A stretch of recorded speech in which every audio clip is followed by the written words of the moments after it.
tax is popular. I think there's a reality check that says, look, you go around the rest of the Northeast, it's there. That was Oz Griebel at the big gubernatorial debate at UConn, seen right here on WFSB Wednesday night. And with us right now, making their debut as political analysts, we have David Stemerman, former candidate for governor, a Republican, also a former candidate for governor, Mayor Joe Ganim, a Democrat. Gentlemen, thank you so much for being with us here today. Thanks for having us. Thanks for having us, yeah. Well, let's begin, first of all, with just, you both lost the primaries, and now you're friendly with the people who did win, which is to be expected in politics. But as you watched the debate, did you think, what would I have done differently? I'll begin with you, Mr. Stemerman.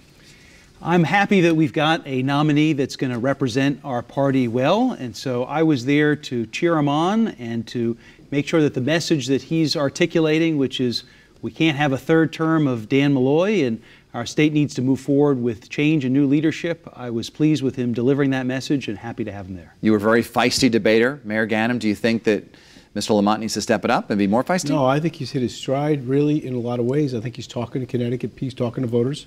Clearly, he's articulated a message that's, look, I want to fix this mess. I'm practical. I'm going to roll up my sleeves and get it done. I'm not going to give you pie in the sky. I'm going to do away with the income tax or anything like that. But he's also very conscious of taxpayers, the needs we have in Connecticut. So I was very impressed. We used some sound with Oz Griebel because this was a different debate because it's the first time that three candidates were on stage. Oz Griebel is a former Republican who ran for governor back in 2010, decided to go unaffiliated this time around. Is he a factor at all, do you think, Mr. Stemerman? I don't. I think his poll results are sub 5%, and while it was kind of you to give him a podium, this election really is a two-way race between Bob and Ned, and I think that's really where the focus and attention should be. He scored 4% in the most recent poll with the margin of error, and our threshold was 5%, which is why we did include him. Do you think that you know, if he takes votes from anybody, who is it? Well, he's a much more practical Republican, frankly.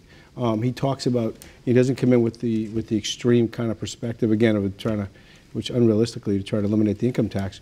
So I think he should be on the stage. I think he should be heard. He's got a lot of credibility, and he can talk the talk well and leave it up to the voters. You both were very critical of the people you are now supporting. So I need to bring this back. And number one, you used to, Mayor Ganim, you would criticize Ned Lamont's money, saying that he was out of touch.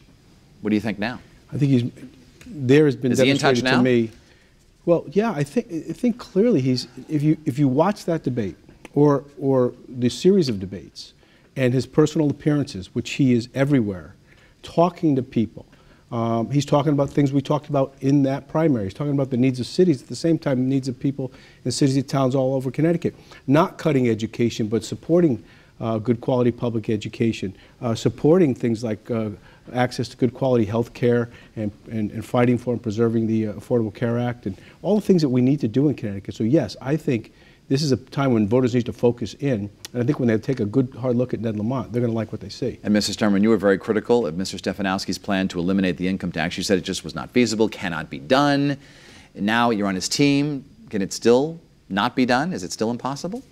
I think one of the key questions for the people of Connecticut is, as we are facing this massive budget crisis, as we're facing a deteriorating economy, do you want to stay in the same direction, which is what Ned Lamont would do, or do you want to change?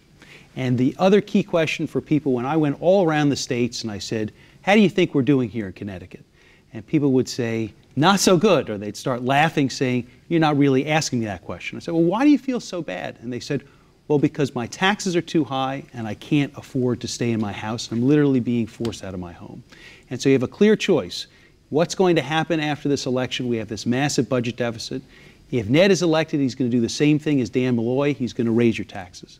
If Bob is elected, he's going to cut your taxes. I think it's a very simple, straightforward decision for the voters. And I think that's why Bob is going to be our next governor. But your tax ideas were different.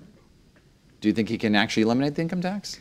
I think that he is committed to reducing the size of government, reducing spending, and then giving tax cuts across the board, which is critical. It's critical to provide relief to people. When I went all over the state, and I went from the VJ Day parade in Moosip to the Puerto Rican Day parade in Bridgeport, everybody was saying to me, I love this state and I would love to stay here, but I'm literally being forced out of my home because my taxes keep going up, the cost of living is too high, I need tax relief. That's a central issue for this next election, and Bob is going to cut your taxes, Ned is going to raise them. That's the signal issue for this next election. Not really. I mean, it makes nice sound bites, but at the end of the day, and I'm mayor of the largest city, I understand the challenges of high taxes, especially property taxes. And what Ned Lamont's talking about, and he'll have the support, I hope, from both a Democratic Senate and a Democratic House in Connecticut, is finally to put front and center the most regressive tax that we have that's causing the divide that I talked about in Connecticut, high property taxes in communities that can't afford it. And then and the over-reliance on that for public education. When you look at those two things, that's really where the difference and the challenges need to be made in Connecticut, and that's what he's talking about.